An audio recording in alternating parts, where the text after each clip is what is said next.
Oui. Ça a commencé là? Oui. Coucou. Nous c'est Brouillon et on vient d'acheter une maison. Des clés.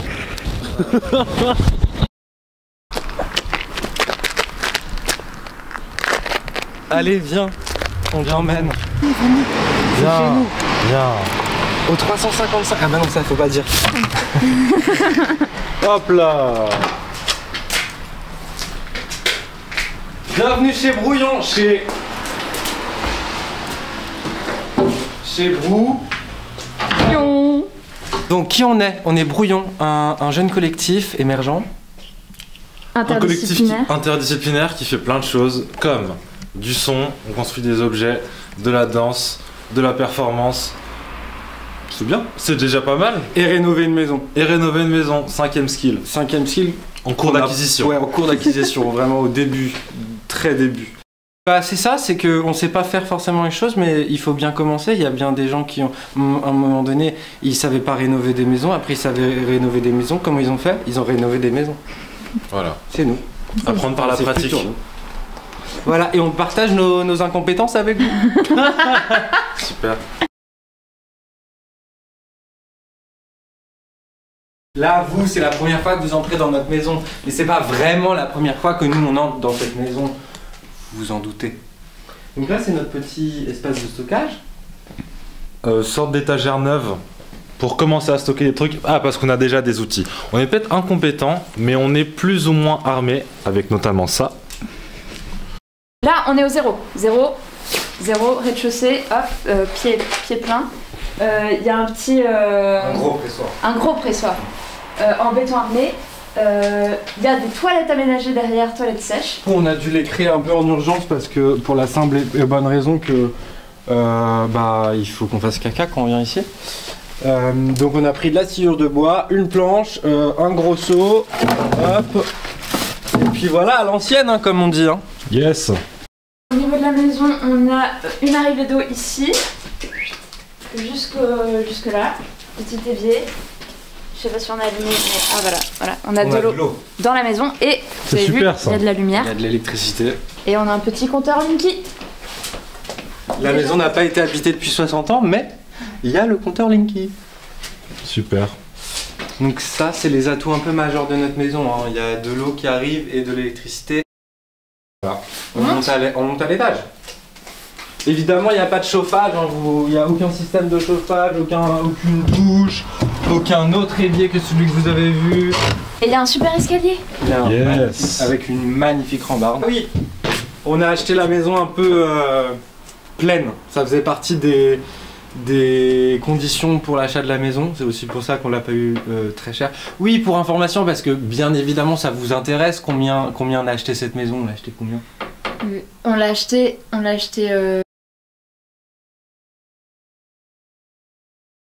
mais au premier étage. Premier étage. Premier étage, donc voilà, beaucoup de bordel. Mais des choses assez intéressantes, genre là on a un lavabo qui traîne, là on a de la mousse, il y a pas mal de métaux. Des pneus, des cagettes, des portes, vraiment de tout quoi. C'est le bordel. C'est le bordel. C'est le bordel. Mais il y a des trucs. Ouais, aujourd'hui on fait le tri. Les fenêtres, elles sont belles, des belles fenêtres. Waouh. Waouh. Simple vitrage, il faut toutes les changer évidemment. Le mood c'est que là en ce moment en fait on va pas habiter ici évidemment parce que c'est pas habitable. Par contre on passe des week-ends ici pour avancer comme on peut les chantiers et du coup on a dû ramener des lits pour passer des nuits, pas beaucoup de nuits mais pouvoir passer des nuits. Donc pour ça on a ramené des matelas, des sacs de couchage, des couettes, tout ce qu'il faut pour avoir chaud parce qu'il fait froid. Du coup c'est la salle la plus adaptée dans laquelle on a passé un coup de clean pour pouvoir poser les matelas. Et on a décalé aussi pas mal de choses qui étaient éparpillées dans la salle, notamment un ancien lit. On monte? Ouais, on monte. Je sais pas si vous voyez, mais on fait quand même tous et toutes beaucoup plus attention à partir de maintenant. Oui, parce qu'il y a un problème un peu de solivage dans cette maison. C'est un terme qu'on a appris. Ah, une partie de l'escalier vient de bout de la maison vient de se Donc le ressolivage et le solivage c'est quoi? C'est en gros les poutres qui tiennent notre maison. Alors peut-être vous le savez pas, mais en gros là entre ces deux poutres là et par exemple cette poutre là, il y a beaucoup trop d'espacement pour tenir un étage et tenir des gens sur cet étage. Logiquement des poutres c'est à peu près toutes les 40-45 cm. Et là il y a plus d'1 mètre qui sépare les deux poutres. Donc c'est pas possible. Et donc c'est pour ça qu'on a un peu peur aussi de marcher. Et c'est aussi le cas un peu sur l'étage où on est actuellement, il n'y a pas beaucoup de poutres. Donc on va devoir rajouter des poutres. On sait absolument pas comment on doit faire. On va apprendre. C'est le mot de la... C'est le titre de la vidéo. Apprendre dès qu'il y a plein de bois. Oui. Dans la maison, genre là, des belles planches et tout. Donc on sait pas encore exactement à quoi ça va servir, mais on sait que ça va servir. Il y a un peu le truc qui nous fait quand même pas mal peur dans cette maison, c'est les énormes fissures qu'on peut voir ici, qui sont plus ou moins graves apparemment, après quelques conseils et expertises de gens qui s'y connaissent un peu plus.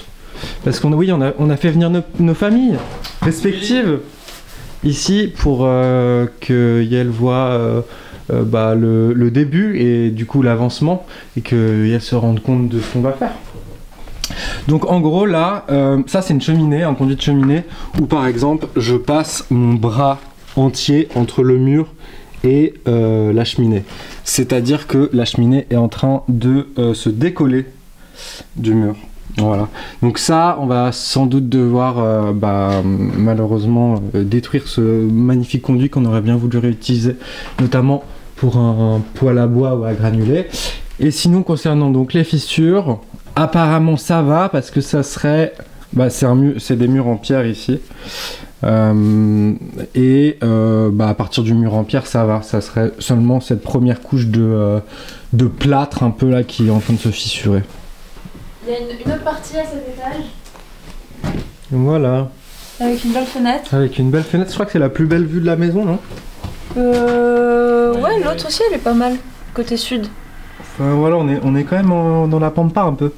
Donc il y a de la verdure. Il y a de la vigne. De la nature. Ah oui, on n'est pas loin de vignobles et tout ça, donc il y a du vent. Vous aimez bien le vent, vous? J'adore le vin. Oui, c'est cool. Ouais. Oh, t'aimes bien le vin, toi? J'adore le vin. Là, il y a un autre conduit de cheminée qui, malheureusement, lui aussi... Se décolle. Se décolle. Voilà. Là, il y a encore plein de bordel, des pneus, plein de trucs et tout. Des bouts de mur qui tombent. Des bouts de mur qui tombent. Ouais. Anthony, qu'est-ce qu'il y a là-haut? Alors là-haut, il y a un potentiel nouvel étage. Vous allez pas trop voir, mais il y a une échelle qui mène là-haut pour le moment. Et ce potentiel nouvel étage, il est pas en bon état. Genre, c'est pas hyper safe de marcher sur cet étage. Mais nous, on va, évidemment, on va l'investir. Ça implique quoi? Ça implique la création d'un escalier pour accéder à ce nouvel étage. Et par-dessus, il y a le toit qui est à faire. Il faut s'en occuper. Il y a des trous, il y a des fuites. On va poser des Velux dans ce toit. On va refaire le sol, évidemment. Mais voilà, c'est un potentiel avec un étage en plus. Et c'est aussi pour ça que la maison, on l'aimait. C'est aussi pour ça que la maison nous a coûté ce prix-là, c'est-à-dire que ces mètres-là, en haut là, ne comptaient pas. Et nous, on va les faire compter. Et la surface au sol, elle est de du coup 40 mètres carrés environ. Par étage. Donc par étage, faites le calcul vous-même. 3-4, ça fait à peu près 670 mètres carrés. Est-ce qu'on monte quand même le grenier? Je vais faire un petit aperçu quoi. Allez. Le haut de l'échelle. Ouais. Ce petit grenier. Voilà, comme ça vous avez une idée de ce que ça donne.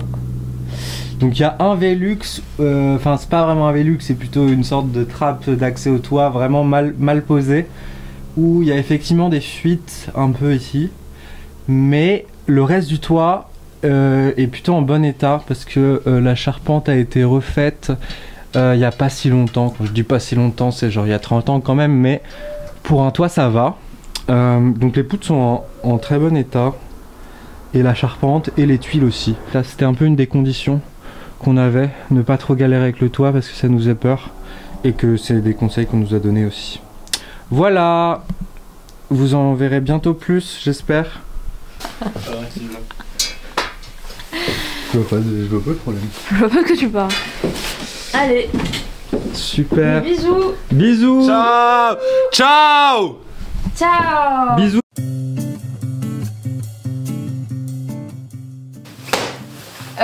Présentation avant achat, pourquoi achat, blablabla. Coucou. Coucou. C'est toujours Brouillon qui vous parle. Brouillon composé de Angélique. Hugo. Anthony. Ah, premier questionnement, d'où ça part ça? Alors en fait, pour vous contextualiser un peu, alors nous on habite déjà à Troyes, dans un endroit où on paye un loyer qui a un certain prix. Et on s'est rendu compte que un an de loyer de cet endroit valait déjà sûrement l'achat de quelque chose, d'une maison. Donc. Et en fait, en faisant ces calculs, on se rend compte que, c'est-à-dire que si on paye, donc plus exactement 1 an et demi de loyer à peu près, vaut le prix de cette maison, c'est-à-dire 23 000, ben on s'est dit, ben dans ce cas, autant acheter maintenant, quoi, au plus tôt, et trouver un bon plan, ce qui fait que dans notre vingtaine, puisqu'on est dans la vingtaine, on peut se chauffer et mettre en œuvre ce projet de rénovation et puis repartir avec un endroit où habiter. On a de l'espace en lien avec notre pratique interdisciplinaire. Et ne plus payer de loyer. Et ne plus payer de loyer. Voilà. Voilà un peu d'où part ce projet. Un peu. Oui, en fait, on est encore étudiants, Anthony et moi. Angélique travaille déjà. Angélique est Danseuse. Nous sommes encore étudiants, pas loin, mais en gros, on est dans une école d'art. Et on est donc dans la région de Genève, donc on paye très cher notre loyer. Et très concrètement, à la fin de nos études, on s'est dit, mais comment on va faire pour assurer le loyer, quoi. Sachant qu'on est en études d'art et que les débouchés professionnels sont plutôt ici et là, plutôt pas. Plutôt là-bas. Plutôt loin. Oui, on a passé 1 an à regarder ce qui existait dans le budget qu'on avait. Donc, au début, on trouvait beaucoup des granges. Ou des mauvais plans. Ou des mauvais plans, ouais. Ah oui, et il y avait une condition, c'était le secteur, on voulait rester pas trop loin de Genève parce que notamment on a un peu notre cercle professionnel, artistique là-bas. Et aussi que Genève, ouais, il y a un peu d'argent. On avait tout juste l'argent pour acheter la maison, mais on n'a absolument pas du tout l'argent pour le reste des travaux. Donc on va devoir à la fois à tour de rôle un peu travailler pendant cette période de travaux qu'on estime à 2 ou 3 ans. On ne sait pas trop en vrai. Pour résumer, c'est un projet sans prêt. Oui. Voilà, ah oui. que ce soit clair. Un projet sans prêt. Et plein de gens vont se dire, mais comment des jeunes de 20 ans, ils ont 23 000 euros? Et il faut poser la question à Angélique. Moi, j'ai travaillé en Suisse et j'ai surtout eu mon intermittence qui est tombée il y a 1 an et demi, 2 ans, et qui est tombée un peu d'un coup parce que Pôle emploi a tardé à me donner mon statut, ce qui fait que je n'ai pas dépensé cet argent et j'ai pu mettre de côté. Sachant que moi j'ai un prêt étudiant, en fait on a tous et toutes des prêts étudiants, mais que du coup on rembourse pas tout de suite, on se laisse le temps qu'on nous donne pour le rembourser. Et voilà, et vous aussi. Ouais. On est un peu endettés. On va pas rajouter du coup. Donc on a commencé à chercher et dans les critères, il y avait rester pas trop loin de Genève et que ça coûte le moins cher possible. Du coup on a trouvé pas très loin de Genève, là on est à 1h10 de Genève et 50 minutes, 1 heure de Lyon. Et voilà, pas trop cher, avec... c'est déjà une maison, c'est pas une grange, donc il n'y a pas de changement de destination. Changement de destination, en fait pour habiter dans un espace, il faut qu'il soit considéré comme une habitation. Et une grange par exemple, du coup c'est pas une habitation et il faut faire une demande spécifique pour dire que oui ce lieu est habitable. Ce qui est payant. Et c'est payant, Ça coûte de l'argent. Ça coûte de l'argent. Ça coûte pas un truc phénoménal, mais quand même en fait par-ci par-là, si tu dois poser ça, je sais pas, mettre ton tout à l'égout, machin, au final ça te ça te fait pas mal de Ça sous devient quoi. un budget. Donc c'est cool que ce soit déjà le cas.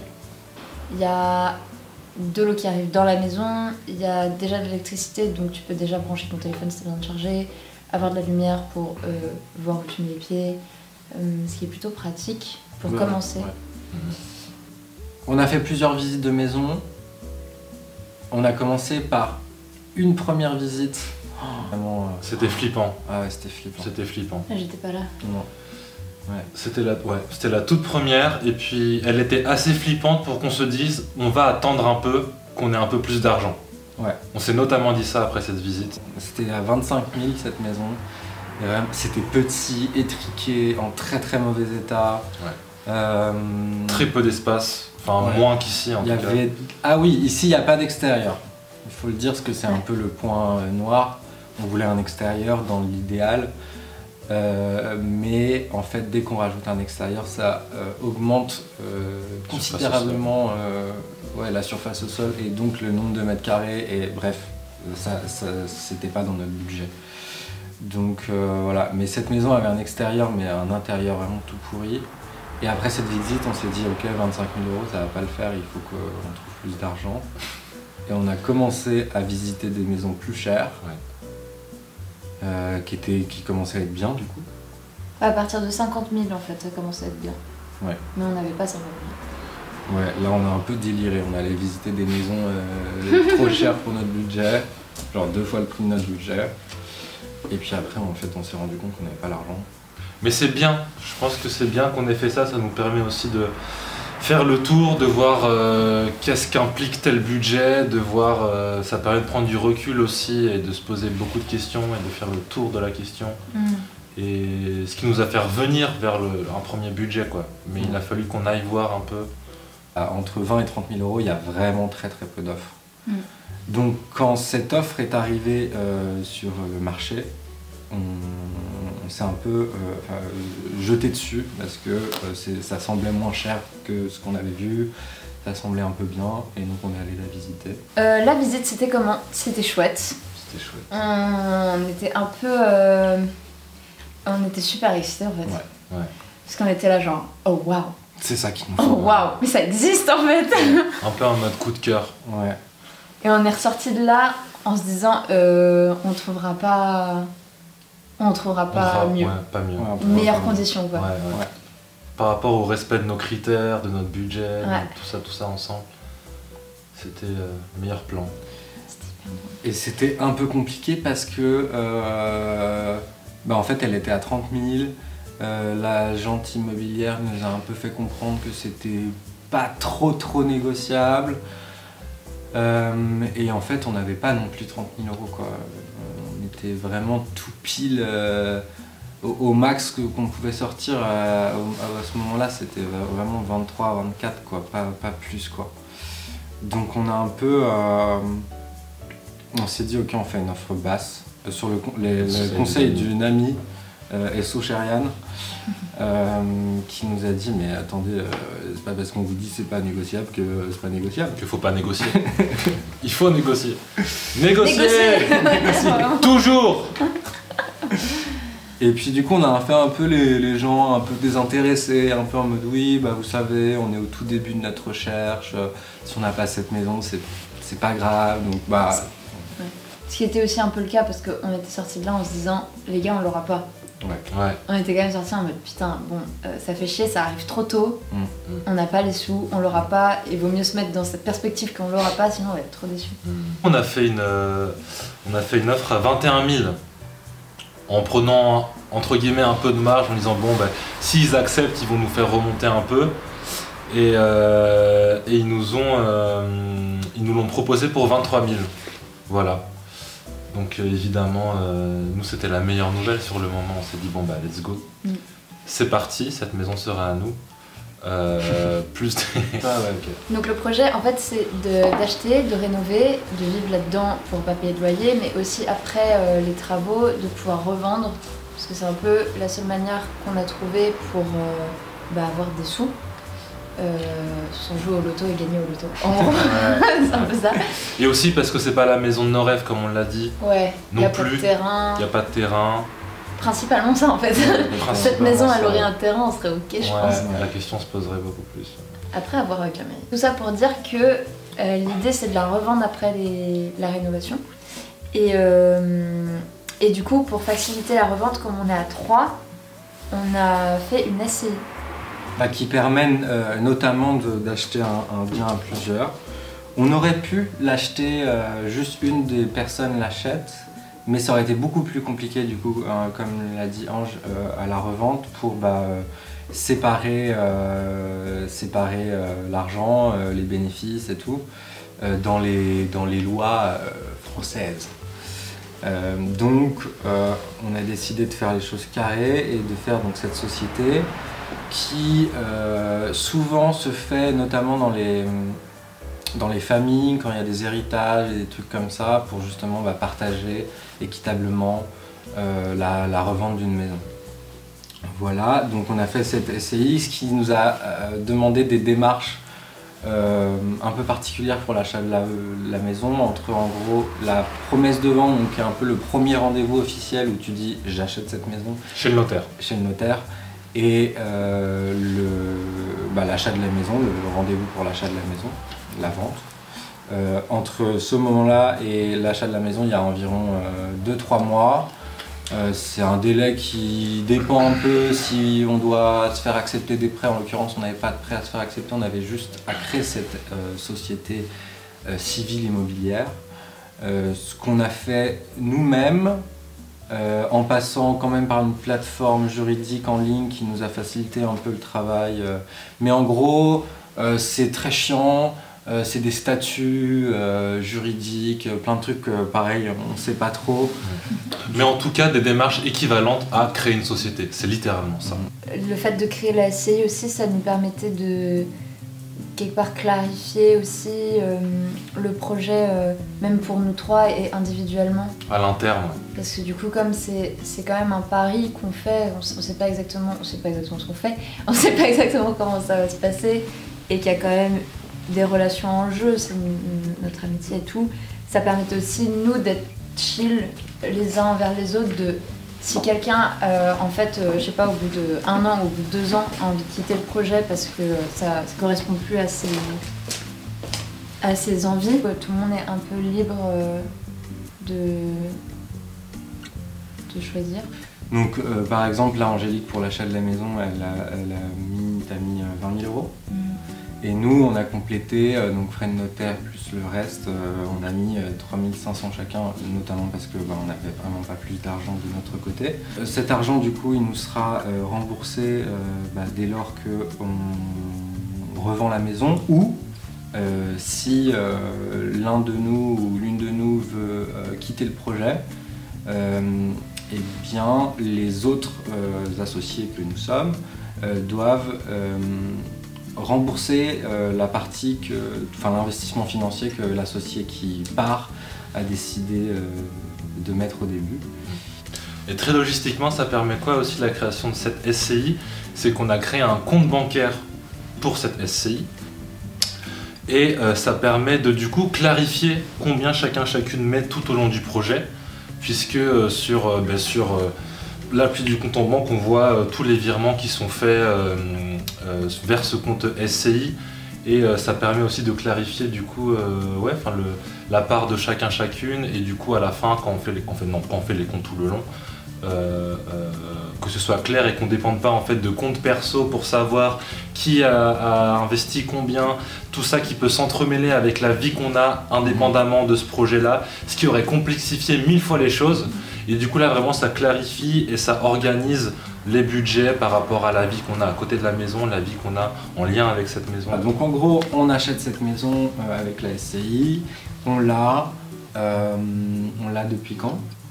Octobre. 15 octobre 2024. Et là on est 15 mi-décembre. Mi-décembre. 14 décembre. Il y a un peu de temps qui est passé, on a déjà eu le temps de s'installer, de faire visiter à nos familles, ramener des matelas et outillage. Voilà, on n'a pas encore énormément investi, c'est pour ça qu'on vous fait cette vidéo que maintenant, c'est qu'on est un peu sur le début du projet. On espère que ça pourra rassurer certaines personnes qu'il y a un début à un moment donné. Ou tu sais pas. Tu sais Je sais pas. Et que Tu commences, quoi. c'est ok de le montrer même. Bah, Et d'être honnête avec vous sur le fait qu'on sait pas faire les choses. Et on espère que dans les commentaires, il y aura plein de gens qui nous donneront des super conseils. N'hésitez pas. Ça implique de se poser beaucoup de questions. Au moment où tu sais le moins de choses. Au moment où tu sais le moins de choses, c'est la partie la plus intéressante.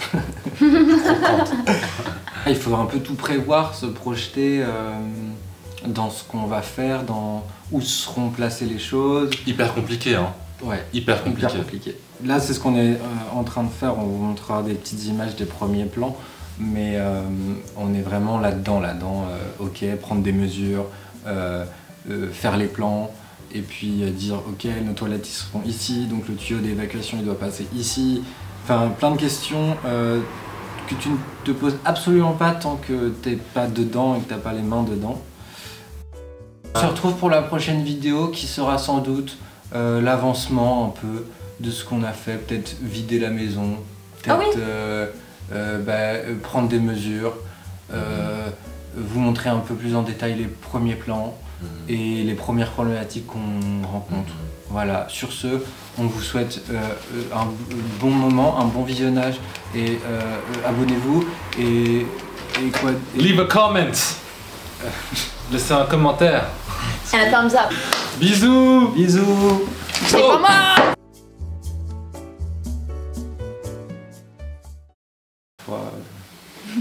Dans les méandres. Bon. Allez, on arrête les conneries. Donc, vous l'auriez compris peut-être, mais nous on aime bien les blagues et la rénovation.